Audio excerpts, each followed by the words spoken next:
भैया उस समय में हर चीज में परिवर्तन आ रहा है। यही तरीके से किसानी के तौर तरीकों में भी लगातार परिवर्तन हो रहा है और ऐसे में कृषि विशेषज्ञों की राय सलाह बहुत मायने रखत है। यानी ये समय में किसानी में जो समस्याएं रोग व्याधि या कीट व्याधियों की हम किसान भैयारों को देखने में मिला थे, उनमें हम अगर अपने कृषि विशेषज्ञों की राय सलाह लेते रहें तो निश्चित रूप से हम बहुत उम्दा और अच्छा उत्पादन जो है कम से कम लागत में प्राप्त कर सकते हैं और ढेर सारी दिक्कतों से भी बच सकते हैं। तो भैयारों, आपकी किसानी बागवानी से जुड़ी भाई समस्याओं के समाधान को अपनो साप्ताहिक क्रम रहा थे हेलो किसान वाणी। तो आज की अपने साप्ताहिक क्रम हेलो किसान वाणी में आप सभी किसान श्रोता भैया बिन्नाहरों को हम स्वागत कर रहे हैं। अपने स्टूडियो में आप किसान भैयाहरों की तमाम समस्याओं के समाधान के लाने विशेषज्ञ पधार चुके हैं। आज के अपने कार्यक्रम में श्री जितेंद्र सिंह राजपूत जी पधारे हैं। आप सहायक संचालक हैं कृषि विभाग सागर में। श्री आशीष पटेल साहब पधारे हैं। आप एटीएम हैं आत्मा परियोजना राहतगढ़ में। श्री विपिन जैन साहब पधारे हैं। आप भी एटीएम हैं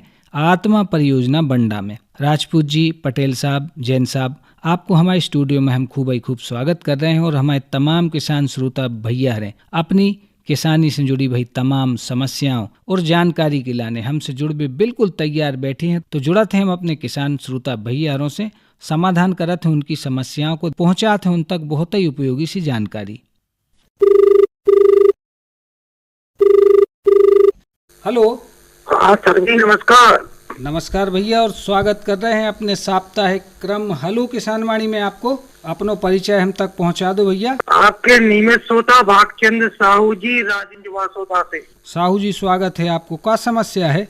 आज सर ये कह रहे हैं भंडारण के बारे में पूछना कि किसी अनाज भंडारण करना है के बारे में बताया, कृषि विभाग से बात करना है। हाँ, यानी भंडारण में कौन कौन सावधानियां रखने हैं, बिल्कुल कौन तरीके से करूँ जाए। बहुत उपयोगी प्रश्न आपने पूछो है और आपको ये प्रश्न को जवाब जो है स्टूडियो में पधारे श्री जितेंद्र सिंह राजपूत जी दे रहे हैं। सुन लो ध्यान से। हाँ जयराम जी साहब। जयराम जी भैया, जैसा कि आपने बताया कि भंडारण में क्या क्या सावधानियां रखना चाहिए और क्या उसके लिए हमें करना चाहिए। तो बिल्कुल। हाँ, देखिए क्या है कि भंडारण करते समय जो मुख्य चीज़ होती है किसी भी अनाज में वो है नमी, है ना। तो हमें नमी देखना चाहिए कि भाई नमी हमारे यहाँ पर जो भंडारण करने जा रहे हैं अनाज उसमें कम से कम हो, है ना। यानी आपकी जो है 10% से कम नमी होना चाहिए, है ना, जिससे कि वो लंबे समय तक भंडारित रह सके। दूसरा, आजकल बहुत सारी मार्केट में ऐसी बोरियां आने लगी जो एयर टाइट होती हैं, हम उसका भी उपयोग कर सकते हैं। यदि हम पुरानी बोरियों में भंडारण करना चाहते हैं तो हम उसको पहले जो कीटनाशक है उससे अच्छी तरह से 2-3 घंटे डुबा के रखें कीटनाशक के पानी में और उसके बाद अच्छे से सुखा लें, ताकि जो पुराने अनाज का जो कीड़े वगैरह या उसके अंडे हैं वो ख़त्म हो जाए, नष्ट हो जाए और हमारे जो आने वाले समय में जो हम जिसका भंडारण कर रहे हैं अनाज का, तो वो सुरक्षित रहे। अगर हम बंडा में भंडारण करना चाह रहे हैं तो पहले बंडे की अच्छे से साफ़ सफाई कर लें, उसकी पुताई कर लें, चूना से पुताई कर लें, उसमें कीटनाशक डाल लें और फिर जो है आप उसमें अनाज डालें और अनाज के साथ में जो है सूखी नीम की पत्तियां डालें साथ में, और इस तरह परत दर परत डालते जाएं और इस तरह से आप भंडारण कर दें और बाद में ऊपर से ढक करके उसको एयर टाइट कर दें। और जी हाँ सर जी, जो पूछ रहे थे जैसे खाने के लिए अनाज रखना है अपने लिए जी, तो नीम या ये कुछ गुल आप वो मिला के रख सकते हैं? हाँ बिल्कुल रख सकते हैं, है ना। इस तरह से आप जो है कर सकते हैं। और सबसे बड़ी बात, जब आप सुखाएं तो सुखाने के बाद में अनाज को ठंडा जरूर करना है ना। गरम ही उसमें, यानी कि एकदम तत्काल सुखा के जब तक उसकी हीट ना निकल जाए तब तक आपको भंडारित नहीं करना। जब उसकी हीट निकल जाए, ठंडा हो जाए, तब आपको उसको भंडारित करना है। इसी तरह कोठियों में भंडारण कर सकते हैं जो नीम की पद्धति बताई है। दूसरी बात यह है कि यदि हमारे पास अधिक मात्रा में अनाज है और लंबे समय तक भंडारित करना है और रिसेंट में कोई खाने वाला नहीं, तब उस स्थिति में जब हम जो EDB एम्प्यूल जो इंजेक्शन आते हैं, है ना, या फिर सल्फास जो दवाई आती है, धूम्रक जो मतलब फ्यूमिजेंट होते हैं जिसमें गंध निकलती है ना, ऐसी दवाइयों का उपयोग करके हम अनाज को लंबे समय तक गोडाउन में भंडारण कर सकते हैं। बिल्कुल सर। ठीक है भागचंद भैया। हाँ बिल्कुल सर जी, नमस्कार। नमस्कार, जुड़े रहो ऐसे ही। आकाशवाणी से आपको फोन हमारे कार्यक्रम में प्राप्त हो, बहुत बहुत धन्यवाद। किसान श्रोता भैया आपकी समस्याओं के समाधान स्टूडियो में पधारे भय विशेषज्ञों से लगातार जारी रहने हैं। मनो ए बीच होगा मनोरंजन को समय। सो आपको सुनवा रहे हैं जो बहुत ही प्यारो सो एक लोक भजन तापसी नागराज और जगदीश ठाकुर की आवाज में।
Hello Jairam sir. जयराम जी भैया, और स्वागत कर रहे हैं अपने साप्ताहिक क्रम हलो किसान वाणी में आपको।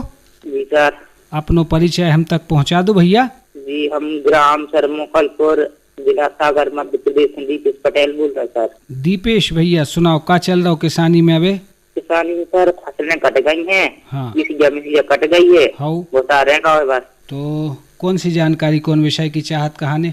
जानकारी सर फलदार वृक्ष लगाने तो उनके लाने कैसी का तैयारी कर जाएगा सर? फलदार वृक्ष हमारे दीपेश भैया लगाओ चाह रहे हैं और तैयारी की जानकारी चाहत है। आपको बहुत ही उपयोगी सी जानकारी अपने कार्यक्रम में पधारी श्री आशीष पटेल साहब दे रहे हैं। सुनो ध्यान से। जयराम जी सर। जयराम जी कह रहे दीपेश भैया काय के वृक्ष लगाना चाहते हो आप? सर अपन सब अमरूद के भी लगाना चाहते सर और आम के भी लगाना चाहते हैं। तो अभी आप एक काम कर सकते हो, जो गड्ढे है ना 1x1 के, एक गहराई, एक चौड़ाई और एक लंबाई, आप 1x1 के गड्ढे खोद के डाल दो तो उसमें धूप लग जाएगी और जब बरसात आए तो उसमें खाद भर के आप पौधे लगा सकते हो। हाँ, पौधे आप नर्सरी से लेना, जिससे ग्राफ्टेड पौधे लेना। और जी ठीक है। तो दीपेश भैया तैयारी राखियो फलदार वृक्षों की। और कछु जानकारी भी चाहत का किसानी में? नहीं सर, अब सर कुछ नहीं। चलो ठीक है। माटी की जांच वगैरह की भी जानकारी लेत रहा तो कराई है जांच के नहीं? जी सर, जानकारी तो ले सकत, करवा भी की सोच रहे हैं सर। काय भैया ऐसो काय सोच रहे हो? भैया ये विषय पे अपन को सोचने नहीं है, जो बहुत जरूरी कार्य है और हम आपको संक्षिप्त में जानकारी अपने कार्यक्रम में पधारे श्री विपिन जैन साहब से दिलवा रहे हैं। सुनो ध्यान से। माटी परीक्षण काय जरूरी है? यदि खेती किसानी की बात करें भैया तो सबसे महत्वपूर्ण विषय है अपना मिट्टी, जो भूमि है। यदि भूमि स्वस्थ नहीं रहेगी तो किसी भी प्रकार से जो अपन उत्पादन करना चाह रहे हैं वैसा उत्पादन अपन को नहीं मिलेगा। और इसको स्पष्ट शब्दों में यदि अपन बोलें, जैसे अपना शरीर है इसी प्रकार भूमि है, और अपने शरीर की अपन जब भी कोई तकलीफ होती है, कोई भी तकलीफ हो तो अपन डॉक्टर के पास जाते हैं। डॉक्टर के पास जाने के बाद वो अपन को देखने के बाद यदि उसको ऊपर से देखने में समझ में आता है तो ठीक है, नहीं तो फिर कुछ जांचें लिख देता है कि आप ये जांचें कराएं, खून की जांच कराएं। और खून की जांच के बाद उसमें स्पष्ट रूप से आता है कि आपको यदि कोई मलेरिया वगैरह है तो उसके पैर या कोई भी चीज़ है तो उसकी डिटेल में आ जाती है, या खून की में कमी है या हीमोग्लोबिन की कमी है तो वो स्पष्ट रूप से आपके उसमें आ जाता है रिपोर्ट में, और फिर डॉक्टर उसका उपचार करता है। ठीक है। इसी प्रकार से मृदा परीक्षण रहता है। इसमें किसी भी पौधे के अपने संपूर्ण जीवन यापन के लिए 17 पोषक तत्वों की आवश्यकता होती है।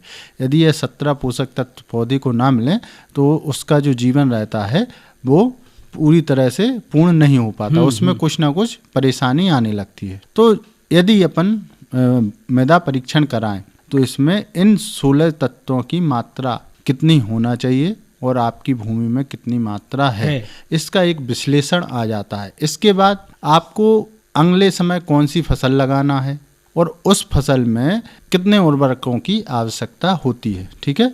तो इसका वैज्ञानिकों के द्वारा एक प्रपत्र आता है सॉइल हेल्थ कार्ड, उसमें एक डिटेल में रहता है कि आपकी नाइट्रोजन की मात्रा इतनी होना चाहिए, फास्फोरस की मात्रा इतनी होना चाहिए, पोटास की। ठीक है। और अगली फसल में आपको यदि आप इतनी मात्रा उसको देंगे तो आपका पौधा स्वस्थ रहेगा और आपका उत्पादन अच्छा प्राप्त होगा।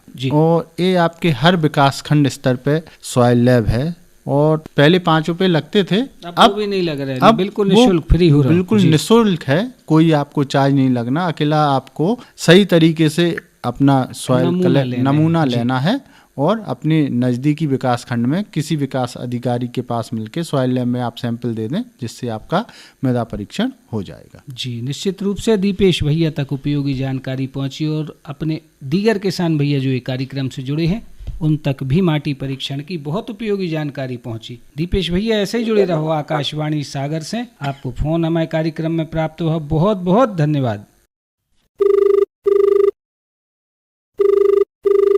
हेलो जयराम जी सर, आकाशवाणी सागर। बिल्कुल सही जगह फोन लगो है। किसानवाणी कार्यक्रम को साप्ताहिक क्रम है। हेलो किसानवाणी। जी सर, जयराम जी सर। जयराम जी भैया पहले अपना परिचय दे दो। गंधर्व राजपूत, ग्राम हिंदोद राजघाट से। गंधर्व भैया जी सर। सुनाओ क्या हाल है? सर मूंग हो गई 1 महीना की। हाँ। उसमें लग रहे हैं कीड़े। हाँ। और जब भिंडी है तो भिंडी फरन लगी है सर। हाँ हाँ। तो भिंडी में भी कीड़ा आ रहा है। अच्छा, मूंग में लग रही कहानी इल्ली? हाँ जी सर। और भिंडी में भी कीट प्रकोप है? हाँ, उस कीड़े से है सर, अंदर से फरन लगी है अभी। हाँ जी सर। चलो आँखों बहुत ही उपयोगी सी जानकारी अपने कार्यक्रम में पधारे श्री विपिन जैन साहब दे रहे हैं। सुन लो ध्यान से। मूंग की फसल कितने दिन की हो गई भैया? 1 महीना की हो गई सर। इससे पहले अभी कोई दवाई डाली? नहीं, दवाई नहीं डाली सर। चलो ठीक है। और इसके बाद भिंडी कितने समय की हो गई? भिंडी भी 1.5 महीना की हो गई। 1.5 महीना की, ठीक है। देखो भैया, ये जायद का मौसम है, ये बहुत महत्वपूर्ण होता है और इस मौसम में आप देखेंगे कीट व्याधि बहुत ज़्यादा लगते हैं। क्या होता है कि रस चूसने वाले जो कीड़े रहते हैं बहुत अधिक मात्रा में लगते हैं। तो सबसे पहले जो अपनी मूंग की बात कर लें, मूंग की आपकी 30 दिन की फसल है, इसमें जो इल्ली लग रही है इसके लिए आप देखें 1/1 में कितनी इल्ली लगी हुई है। अगर 1/1 में 3 से ज़्यादा इल्ली है तो आपको दवाई डालने की ज़रूरत है, ठीक है। और अगर इससे कम है तो दवाई डालने की ज़रूरत नहीं है, ठीक है। इसकी दवाई का नाम लिख लें, इमामेक्टिन बेंजोएट। जब गर्मियों के सीजन में अपन दवाई डालते हैं तो ध्यान रखें 12 बजे के बाद अपन को दवाई नहीं डालना है। या तो दवाई डालना है आपको सुबह के टाइम या आपको दवाई डालना है शाम को 4 बजे के बाद। क्या होता है, दिन में तापक्रम बहुत ज़्यादा रहता है, इस कारण से दवाई का जो रिजल्ट है वो प्रॉपरली नहीं आता है। इसलिए आप जब ठंडक रहे, ठीक है, सुबह या शाम को डालें। और एक बात का विशेष ध्यान रखें, जब अपन दवाई डालते हैं तो 1 एकड़ में कम से कम 150 लीटर पानी आपका होना चाहिए। ऐसा नहीं करना है कि 1 एकड़ में 1 पंप हुआ डाल दिया और आपने बोला दवाई डाल दी, ठीक है, इससे आपको रिजल्ट प्राप्त नहीं होंगे। भिंडी में इससे पहले आपने कोई दवाई डाली? नहीं डाली। सुरक्षित है। हाँ। यदि भिंडी की भी आप निगरानी करें, अगर रस चूसने वाले कीड़े आपको दिख रहे हैं, सफ़ेद मक्खी या फिग जैसिड वगैरह, ठीक है, तो उसके लिए सस्ता उपाय करें। चिपचिपे प्रपंच आते हैं बाजार में, ये आपके पीली एवं नीली पॉलीथिन रहती है, ठीक है। इसको आप 1 एकड़ में 25 से 30 लगा देंगे, ठीक है, तो दवाई डालने की ज़रूरत नहीं रहेगी। जो उड़ने वाले कीड़े रहते हैं वो इस पर चिपक जाते हैं और इसमें आपका रसायन का भी प्रयोग नहीं करना पड़ेगा आपको और आपका कम लागत में इसका उपाय आ जाएगा। ठीक है भैया? ठीक है गंधर्व भाई। ठीक है सर। जयराम जी सर। जयराम जी भैया ऐसे ही जुड़े रहने हैं आकाशवाणी सागर से। आपको फोन हमारे कार्यक्रम में प्राप्त हुआ, बहुत बहुत धन्यवाद। जयराम जी सर। जयराम जी।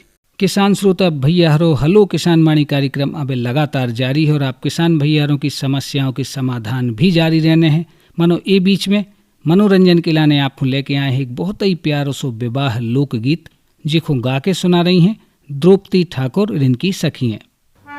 सो अजे मोरे बन राखी लगुने हो आई, सो अजे मोरे बन राखी लगने हो आई, सो लगने हो आई बरे तार मेली, सो लगने हो आई बरे तार मेली, सो अजे मोरे बन राखी लगुने हो आई, सो अजे मोरे बन राखी लगने हो आई, सो लगने हो आई आजुल सोखे पाए, सो लगने हो आई आजुल सोखे पाए, सो लगने हो आई आजुल सोखे पाए, सो लगने हो आई आजुल सोखे पाए, सो थरे भरे मोती उनकी आजी ले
हेलो।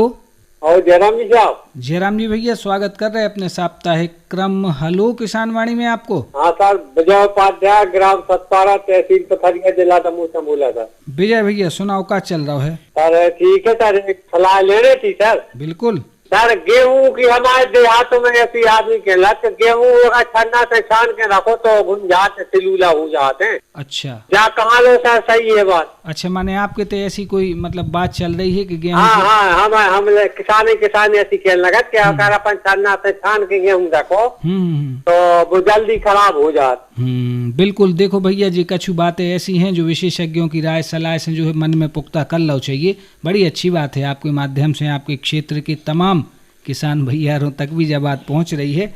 आपको ये विषय में बहुत उपयोगी सी जानकारी अपने स्टूडियो में पधारे श्री जितेंद्र सिंह राजपूत जी दे रहे हैं। सुनो ध्यान से। देखिए विजय भैया, जो अभी ऐसे भ्रम फैला रहे हैं, इस तरह से नहीं होता है ना, कि आप छन्ना से छान करके रखेंगे। हाँ, ये ज़रूर हो सकता है कि आपने यदि छन्ना या कोई भी ऐसा बर्तन या कोई भी ऐसी चीज़ पहले कोई अनाज छाना हो या कुछ किया हो, है ना, और लंबे समय तक उसमें रखा हो और उसमें अगर कीड़ों के अंडे बचे हों, है ना, और उस स्थिति में वो वहाँ पहुँच जाए तो एक अलग बात है। लेकिन ऐसा नहीं होता है कि अगर आप साफ़ करके अनाज को भंडारित करेंगे तो वो हो जाएगा। अनाज को भंडारण करने का तरीका थोड़ा सा ये है कि आप जब तक सुखा के नहीं करते, उसको अच्छी तरह से नहीं सुखाते हैं, और हम घर में कैसे देखना है उसको कि कोई भी अनाज हो, चाहे चना हो चाहे गेहूँ हो, कोई भी हो, तो आप अपने दांतों के नीचे दबा के देखिए सुखाने के बाद में, अगर वो बकायदा कट की आवाज़ आती है तो उसको आप भंडारित कर सकते हैं। और अभी पूर्व में एक श्रोता भाई ने, किसान भाई ने पूछा भी था, उसमें उपाय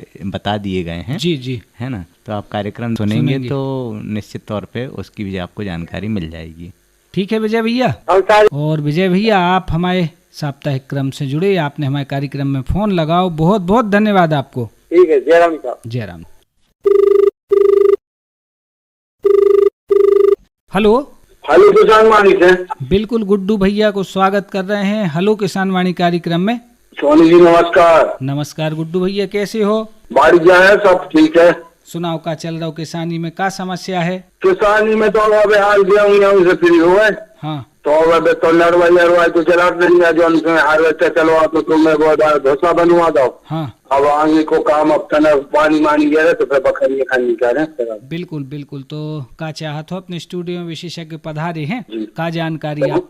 हमारा जो प्रश्न है तो मूल्य दे तो लेट हो गए, हो तो हमें लगा ने भिंडी तो पिछली साल लगाई तो पीली पड़ गई थी, तो कौन सा बीज लगा, क्या करें वो माने गर्मी की भिंडी फसल गुड्डू भैया लगाओ चाहत हैं और जानकारी चाहत कहानी। चलो, आपको बहुत उपयोगी सी जानकारी स्टूडियो में पधारे श्री आशीष पटेल जी दे रहे हैं। सुनो ध्यान से। चौबे जी, देखो भिंडी में क्या है, बाजार से अभी जो हाइब्रिड वेरायटी है आप उनको ले सकते हैं, नहीं तो ओपी वेरायटी आती है जो वो लगा सकते हैं, तो उनमें पीलापन नहीं आता है। भिंडी में क्या है, पीला मोजेक रोग ज़्यादा आता है रस चूसक कीटों की वजह से। तो आप ओपी वैरायटी का बीज लोगे तो इतनी शिकायत नहीं आएगी, पैदावार थोड़ी कम आएगी, लेकिन ये शिकायत नहीं आएगी आपकी। और ये काम को पीला लगा है पटेल साहब। हाँ हाँ, तो मोबाइल खूब है हमारा फरा तो नहीं, अभी लीली उठा के बन गया था मोबाइल से। अच्छा, तो कितने साल को है वो? होगा जो 20 साल को। जी, कितने साल से समस्या आ रही है? बस जो पीला टन भाई ये डाल रहा हूँ भाई, अब पूरे में हो गई भाई समस्या। अच्छा, कुलतार के नाम से आता है, उसको आप स्प्रे करो तो ये दिक्कत नहीं आएगी। बाजार में कुलतार के नाम से आता है प्रोडक्ट। और एक काम करो, उसकी इस साल पूरी अच्छी कटाई छटाई कर दो आम की नए सिरे से। हाँ, और खाद पानी दो उसको थोड़ा। ठीक है, ठीक है गुड्डू भैया, बिल्कुल ऐसा ही मन लगा के किसानी करो, सहयोग लेते रहो। आकाशवाणी के हेलो किसान वाणी कार्यक्रम जुड़े रहो भैया, बहुत बहुत धन्यवाद आपको। तो किसान श्रोता भैया जो है, तो आज को अपनो साप्ताहिक क्रम हेलो किसान वाणी अपने कार्यक्रम में विशेषज्ञ के रूप में श्री जितेंद्र सिंह राजपूत जी पधारे, जो सहायक संचालक हैं कृषि विभाग सागर में। श्री आशीष पटेल जी पधारे, जो ATM है आत्मा परियोजना राहतगढ़ में। श्री विपिन जैन साहब पधारे, आप ATM है आत्मा परियोजना राहतगढ़ में। राजपूत जी, पटेल साहब, जैन साहब, आप सभी ने हमारे साप्ताहिक क्रम में पधारी न केवल हमारे किसान श्रोता भैया हरों की किसानी बागवानी से जुड़ी भाई समस्याओं के बहुत उम्दा और उपयोगी से समाधान आपके माध्यम से उन तक पहुँचे, बल्कि बहुत उपयोगी सी किसानी और बागवानी की जानकारी भी तमाम किसान श्रोता भैया हरों तक पहुँची। इकिला ने आपको बहुत बहुत धन्यवाद।